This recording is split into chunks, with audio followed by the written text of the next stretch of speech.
Welcome back to Primetime News. Special welcome to the folks watching on onespotmedia.com.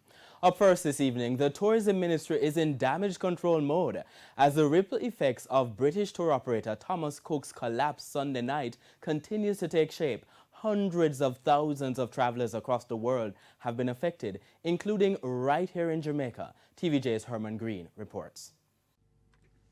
Tour operator Thomas Cook's decision to enter into compulsory liquidation and cease operation with immediate effect on Sunday left hundreds of thousands of British travelers worldwide stranded.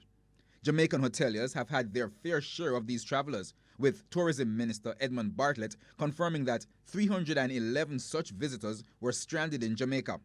The UK government has since arranged repatriation flights for its citizens. But with weekly rotations of Thomas Cook travelers, which usually bring some 1,800 visitors to Jamaica, now in doubt, the ministry is now rushing to fix or replace these arrangements. We're moving with great haste. In fact, tomorrow I go to London to begin that process of recovering as much of that 1,800 as possible.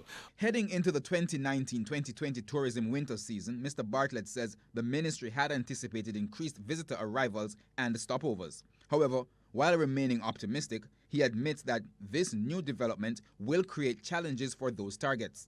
We have 10 rotations out of the Nordics between this now October and March of next year, but we have already moved to speak to other airlines and tour operators like TUI to pick up that slack. There's a German fallout too, which again TUI will come into play, and there's a small fallout out of Canada which is also being covered. So we are taking the steps. Going there, we're being aggressive about it. We're going to continue to show that Jamaica is a destination that is open to everyone, particularly our friends in Europe who have been affected by this. It's understood that while Thomas Cook has been having financial issues for several months, Sunday's declaration was still a surprise. The Jamaica Hotel and Tourist Association, JHTA, confirmed that several hotels, including Half Moon, Round Hill and Iberia Star, host varying numbers of visitors through Thomas Cook packages.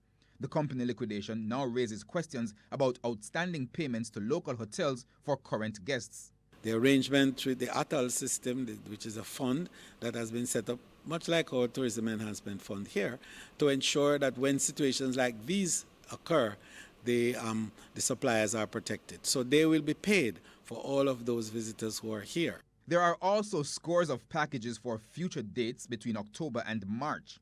Tuesday's trip to London is expected to address those bookings, hopefully alleviating any fallout in numbers. Herman Green, TVJ News.